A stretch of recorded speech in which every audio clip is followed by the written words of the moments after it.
What's up, guys? My name is KhaoticK, back at you guys one today, coming at you guys with another benzo review. Yes, you heard that right. I never thought I would ever stumble upon another RC benzo that's available, but you know what? I did. And yeah, right now I'm gonna go over the effects, how it feels. It's real similar to diazepam and diclazepam, I guess I could say, because apparently it's a good tapering drug from what I've read a bit. Yeah, it seems to be real potent as well, okay, with anxiety relief, anxiolysis, all that stuff. So that's how these benzos be. But this one in particular, I really love for some reason. Very functional, not too addicting actually, and also doesn't really have a compulsion or redose. So let's get right into Bromonordiazepam. So Bromonordiazepam, yes, that's a mouthful. And these names are getting weirder and weirder nowadays. But it's also known as Desalkylgidazepam, and it's the metabolite of gidazepam, which is the prodrug of Desalkylgidazepam or Bromonordiazepam. So that's pretty interesting. So I thought that I would mention that because in Russia it was marketed in the Soviet Union and also created in the Soviet Union. So this is pretty much a Russian drug I'm on right now. And I'm weighing out the effects. And yeah, basically, I'm just testing the waters with this shit, you know. And you know how it's always good to have a trip killer on hand in case you need it. So I'm just going to keep this shit as a trip killer. But right now, like, it's really not that addicting. It's a little too sedating. I found out that it actually was a little more sedating than I thought. But, you know, that's also dose dependent. So if you take like a milligram or not so much, you know, you're going to have a good time. It's going to be pretty functional. You're going to be surprised, okay? But yeah, so getting into, I guess, the mental effect of this substance. Now, since I had a powder version of it, I was able to vape it effectively. So I just vaped it like earlier this morning. Man, that actually worked.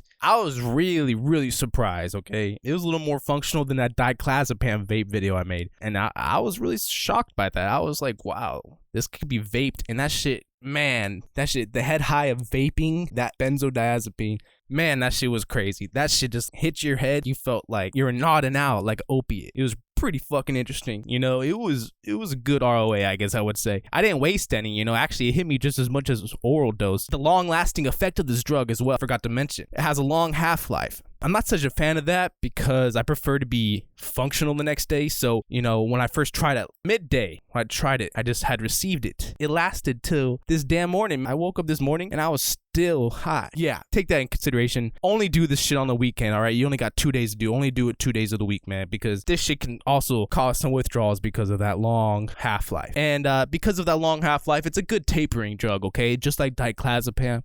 If you need to get off of harder drugs, harder benzodiazepines, it's a good tapering drug, all right? You'll notice that, yeah, it's actually not that compulsive, and I really enjoy that, okay? So, for instance, I can stop doing it right after tonight, you know? But since it's a weekend, I'm just like, fuck it. So I tend to do these things on the weekends if I'm ever gonna take something so potent like this. I don't really have the muscle tension that I used to have. That's the whole reason why I was using benzos anyway, so really no reason for me to be doing this shit every day. And I don't do it every day anymore. I really never did. I would always cycle it, so 4 or 5 days on, 2 to 3 days off. That kept most of everything at bay. I had no withdrawals, no seizures, nothing. So please keep to that kind of, you know, usage. And you should be fine because it all depends on the frequency, really. You can even be taking high dose, but as long as the frequency is not up there, you should be good, you know? So, but yeah, for instance, if you're taking high doses, limit yourself to 1 to 2 times a week. Other than that, yeah, no, don't even do it more than 2 times a week because that's the best safety and harm reduction I could say from my own experience, personal experience, and seeing other people fuck up and do bad shit because they're doing it too often. You know, it's just not a good idea, okay? And I also admit, when I got used to doing it too much, that's when those side effects kicked in. So be careful because you don't want to, you know, fuck up your GABA receptors because they take some time to come back to normal, okay? To baseline, they take a while, and it's unfortunate. Be careful. So anyways, I started out with like 2 to 3 milligrams, okay? I weighed that shit out in the weirdest way possible. I can only weigh it out if I put that shit in a capsule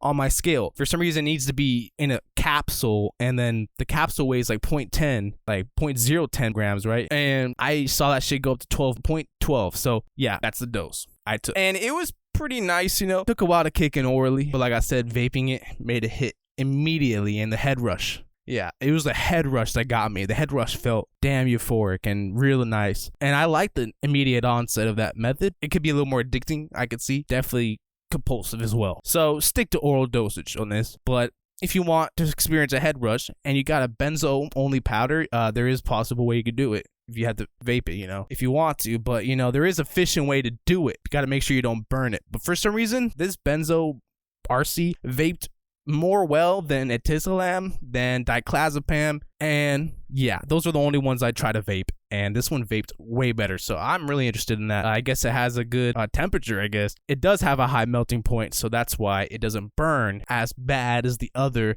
RC benzos. So anyways, that's awesome. But other than that, smoking anything is addicting, so do not ever try this at home. Anyways, back to the recreational effects of this substance. So really relaxing right now. I'm actually still on the after effects, I guess I could say. Basically, I'm not coming down to baseline until, probably midday tomorrow or something, because right now, as it seems, I'm fucking high, okay? The only reason why I'm able to make this video right now is because I just took some coffee, all right? Because my ass was struggling to fucking speak. Or to keep my senses, not to speak, but like to keep my senses flowing. Anyways, this shit's pretty fucking potent. And yeah, that was from vaping that stuff. And because I did it earlier in the day, it's been like 8 hours and I still feel it. So even vaping it makes it last long. It just makes it hit quicker. And that's fucking crazy. You manage to still get a extremely long acting high through vaping this stuff. So that just goes to show the half-life of this stuff is up there. It's actually pretty euphoric because of that anxiolysis, It feels really nice. If you got anxiety, you know how that shit feels. And this stuff in particular really works well on that shit. I think it was developed actually in particular to target the anxiolysis crisis.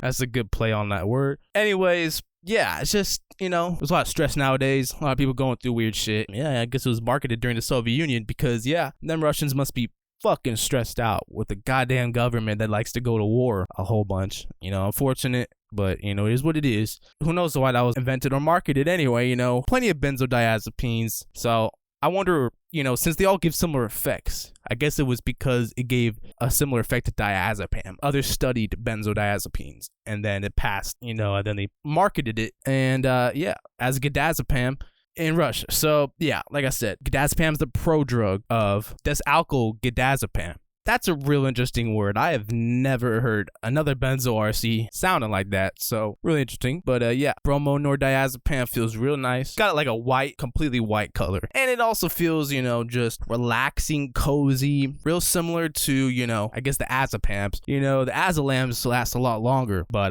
and they're a little more hypnotic. This one, not so hypnotic, I think, but probably in higher doses, I'm sure. But, in this dosage, in a normal dose, it's not that bad. And I think it takes longer or more doses to reach blackout with this drug too. Like if you have a hefty benzo tolerance, this shit is not gonna really hit you like that. You're gonna have to take like 5 to 10 milligrams probably. That's what I read about, and that would make sense, But other than that, yeah, it targets anxiolysis like no other. All right, you're not gonna be feeling no anxiety from anybody, no one, and you're just gonna be chilling out, in your room. I will admit it makes you pretty fucking lazy, So make sure either you combat that with some stimulant, or I don't know, or if if it's just a relaxing day. That's why I said just do this shit on the weekend, because you're definitely going to go next day to work or wherever the hell you got to go that you have responsibility with, and you're going to look fucking like you never slept. So be careful, okay? And be careful how much you dose as well, because that has everything to do with your next day's side effects. So yeah, when it's your first time trying something, always dose a little lower, all right? So honestly, the only way you can really measure this, like I said, efficiently is with a capsule. You weigh the capsule and then you hit tear, and then you put the milligram in there, or actually that won't work. So you freaking put the capsule in there where it measures 0.10, and then you put the little milligram dosage you want inside the capsule, and you see where it goes up from 0.10. And because it's so damn sensitive, I guess that's the only way you can really efficiently do it. It works every time, and that's the way I can measure sub 5 milligram doses. But it's hit or miss. Depends on the scale you got. I just got that fucking G dealer scale. That's just lit. I've had that shit for years. I think 6 years, and that stuff is that scale is still held up, and it still works like a charm. It's just not